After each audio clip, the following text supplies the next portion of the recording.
দেখছেন টাকা দিচ্ছে আর আমাদের দিকে কেউ তো ঘুরে তাকায় না, এটাই ওদের রাগ। যায় কেন? হাতে টাকা দেয় কেন? এটাই ওদের রাগ। আল্লাহ যাকে সম্মান দেবে বলবে কেউ ছিনিয়ে নিতে পারবে? আল্লাহ যদি কাকে সম্মান দেয় কেউ ছিনিয়ে নিতে পারবে না। এই দরবার এমন একটি দরবার, আমার মুজাদ্দিদুজ্জামান হুজুর পীর কেবলা বলেছিলেন, বাবারা তোমরা আমার সিলসিলাকে কোনোদিন গালি দেবে না, তোমাদের যদি না ভালো লাগে তোমরা আসবে না, কিন্তু আমার সিলসিলাকে গালি দেবে না। কেননা আমি আবু বকর জানিয়ে দিলাম আমার সিলসিলাটা আল্লাহর দরবারে কবুল হয়ে গেছেন। জোরে বলেন সুবহানাল্লাহ। কোন সিলসিলা? কে দাদা পীর? চেনো? জানো কার সামনে কথা বলো? যে মানুষটা মাথায় আমার রাসূলুল্লাহ এসে পাগড়ি দিয়ে গেছেন। জোরে বলবেন না সুবহানাল্লাহ। মুসলমানের ছেলেরা, এ নবী উম্মত উম্মতিরা, শুনে রেখে দাও, জেনে রেখে দাও, আমার মুজাদ্দিদুজ্জামান কুতুবুল আলাম আমির শরিয়াত আলা হযরত দাদা হুজুর পীর কেবলা রাহমাতুল্লাহ আলাইহি যে খানকা শরীফে বসতেন, যে খানকা শরীফে বসতেন, মুজাদ্দিদুজ্জামান দাদা হুজুর পীর কেবলা যে খানকা শরীফে বসতেন, এমন সময় একদিন আমার আপনার মুজাদ্দিদুজ্জামানের নয় ছেলে, যিনি মায়ের পেট থেকে আল্লাহর ওলি হয়ে এসেছেন, তানাকে বলা হয় মাদার জাদলি, হুজুর পীর কেবলা, হুজুর পীর কেবলা আমার মুজাদ্দিদুজ্জামান দাদা হুজুর পীর কেবলা যে জায়গায় বসতেন, মানুষদেরকে কথা বলতেন, মানুষদের সঙ্গে আলাপ আলোচনা করতেন, যে জায়গায় হুজুর পীর কেবলা বসতেন, হুজুর পীর কেবলা মনে মনে ভাবতে লাগলেন, আব্বাজান যে জায়গাটায় বসে এই জায়গাটা প্রচন্ড ভেঙে গিয়েছে, এই জায়গাটা ভেঙে একটু নতুন করতে হবে।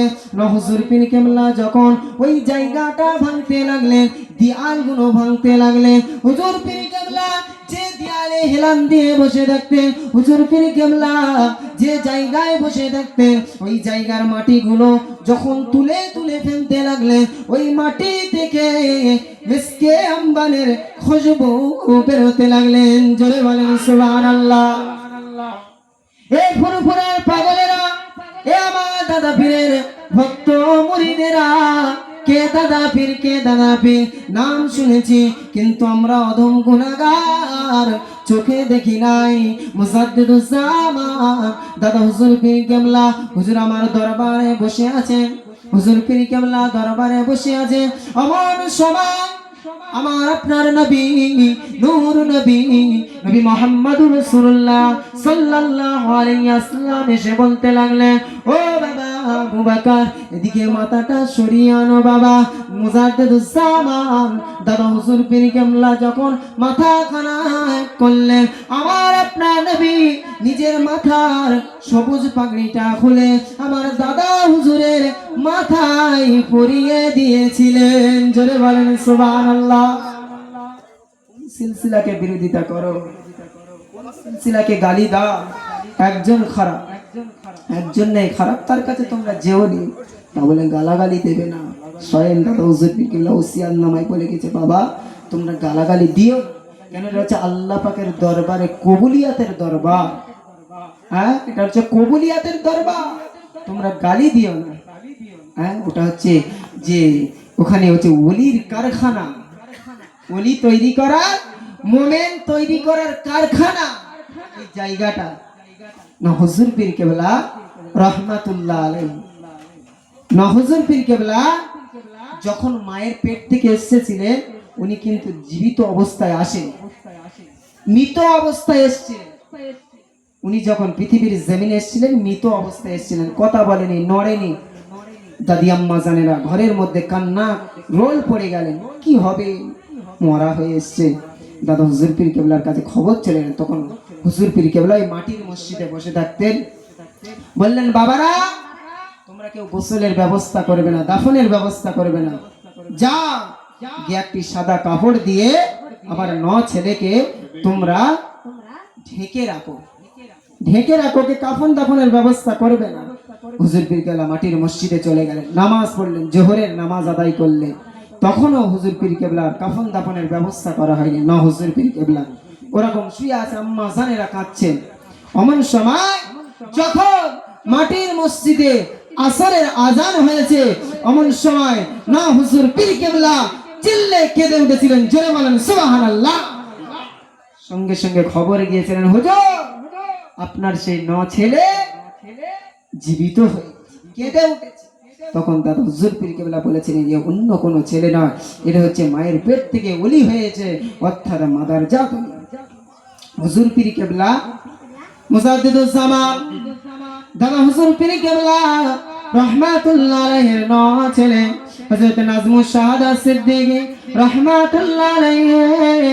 হুজুর আমার একদিন দাদা হুজুর পীর কেবলার হুজরার কাছে গেলেন, এমন সময় হুজুর আমার দাদা হুজুর পীর কেবলা রহমাতুল্লাহ আলাইহি মুরিদ মুতাকিনদের সাথে আলাপ আলোচনা করছে। হুজুর পীর কেবলা ওই জায়গায় দাঁড়িয়ে দাঁড়িয়ে মুস্তাফার শানে নাতখানা পড়তে লাগলেন। দাদা হুজুর পীর কেবলা বললেন, ও বাবা ছেলে, এখানে আমি কথাবার্তা বলছি, এই জায়গা থেকে তুমি সরে গিয়ে নাট পড়ো। এমন সময় যখন দরবার থেকে বার করে দিলেন, কিছুক্ষণ পরে দাদি আম্মা জান খুঁজতে বেরোলে, খুঁজতে খুঁজতে দাদা হুজুর পীর কেবলার কাছে গিয়ে বলতে লাগলেন, ও স্বামী, আমাদের ছেলে নাজমুশ শাহাদাতকে দেখেছো নাকি? নাজমুশ শাহাদাতকে যে আমি খুঁজে পাই না। এমন সময় দাদা হুজুর পীর কেবলা বলেছিলেন, ও আমার বিবি, এখনই তো আমি এর দরবার থেকে বার করে দিলাম, আমি তো অন্য কোথাও যেতে বারণ করেছি। দাদি আম্মা জান কান্না শুরু করে দিলেন, হাও হাও করে কান্না দিতে লাগলেন। এমন সময় দাদা হুজুর পীর কেবলা উযুখানা করে মুরাকাবায় বসে গেলেন, কাশফে বসে গেলেন। উনি ওনার অন্তরের চক্ষু দিয়ে দেখতে পেলেন ওনার ছেলে নাজমুশ শাহাদাত অন্য কোথাও যায় না, আমার রাসূলুল্লাহ মদিনা শরীফে আছে। আমার রাসূলুল্লাহ রওজা মুবারকের মাথার দাঁড়িয়ে দাঁড়িয়ে দাঁড়িয়ে মুস্তাফার শানে নাত শরীফ গাইতে লাগলেন, জোরে বলেন সুবহানাল্লাহ। আমার আপনার নবী ওই নাত শরীফ গুলো শুনতে লাগলেন। এমন সময় আমার আপনার নবী বলেছিলেন, ও বাবা আবু বকর, নাজমুশ শাহাদাতকে কোনোদিন বোকা দেবে না। যখন আমি রাসূলুল্লাহ আমার শানে যখন নাত পড়ে, একে তুমি বকবে না, কেননা নাজমুশ শাহাদাত যখন আমি রাসূলুল্লাহ আমার শানে নাত গায়, আমি রাসূলুল্লাহ আমার শুনতে বড়ই ভালো লাগে। সেই দরবার, সেই দরবারের মানুষ আমরা, সেই দরবারের মুরিদ মুতাকিন আমরা। হ্যাঁ, এখন বলছে আর তো ফুরফুরায় পীরনি ওলিনি, বলছে ফুরফুরায় আর পীরনি শেষ হয়ে গিয়েছে।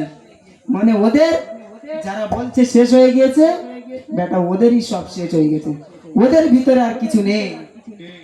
যাও, এখনো হায়াতে আছে যিনি, জানার হাতে আমি পায়া, এখনো তিনি হায়াতে আছে।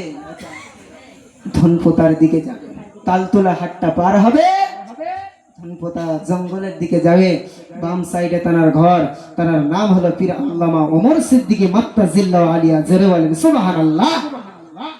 হুজুরের নূর, এত নূরানি চেহারা। হুজুরের দরবারে যখন আমরা যাই, হুজুর যখন দরবারে বসে থাকেন, হুজুর যখন দরবারে বসে থাকেন, ওনার যে চেহারাটা, চেহারায় যে নুরানি যে জ্যোতি আলোটা যেন চমকাতে থাকে, রোদে যেন চমকাতে থাকে। প্রত্যেকে তাকবীর দেন, নারায়ে তাকবীর, নারায়ে তাকবীর। ভাইজান হুজুর কেবলা, নারায়ে তাকবীর, নারায়ে সালাত।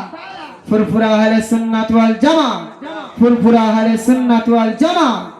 নারায়ে তাকবীর, নারায়ে তাকবীর। তুমি মানলে মানো, না মানলে মন মানো না, তুমি মানলে মানো, না মানলে মন মানো না।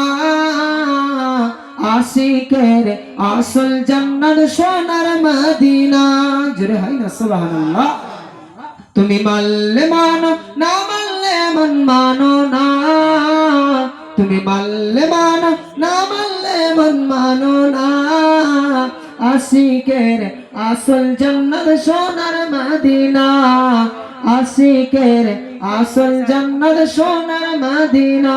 আল্লাহুম্মা সাল্লি আলা, প্রত্যেকে দাঁড়িয়ে যান, পিছনে আসেন, দাঁড়িয়ে